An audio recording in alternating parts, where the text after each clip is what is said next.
On prend une action comme Nvidia, qui est quand même l'action de référence. Regardez, elle corrige également. Elle est pas loin de ce support à 104 et elle est sous la moyenne mobile de 100 jours. On prend Apple, idem, hein, c'est pas top. On prend Microsoft. Microsoft, ça baisse sévèrement. Et regardez, ça se rapproche d'un plus bas et elle est sous la moyenne mobile de 100 jours. Bref, tout ça pour vous dire que le marché dans son ensemble est plutôt vendeur.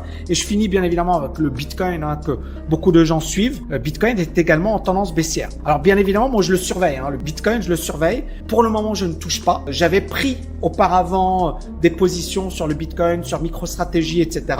Mais depuis MicroStrategy, vous voyez, on a cassé la moyenne mobile 50 jours, on est repassé en dessous. Mais il y a Coinbase, et regardez Coinbase, pour moi c'est une action qui est hyper intéressante. Elle est en train de casser ses plus bas, elle est sous la moyenne mobile de 100 jours. Et pour le moment, la situation, elle est pas top. Donc le bilan, encore une fois, si vous êtes en mode DCA, ETF, et vous avez 20 ans devant vous, ce que je suis en train de vous raconter, on s'en fiche. Parce que après tout, vous pouvez encaisser un crack terrible, etc. Maintenant, si vous êtes en mode, j'ai de l'argent, d'accord, et j'ai pas 20 ans, 30 ans devant moi, ça peut valoir le coup de diversifier ces stratégies et de ne pas tout miser sur une stratégie DCA ETF qui est intéressante encore une fois pour quelqu'un qui démarre, qui a 20 ans, 30 ans, mais qui est moins intéressante pour quelqu'un qui a 40, 50, 60 ans parce qu'effectivement, on peut avoir une décennie perdue.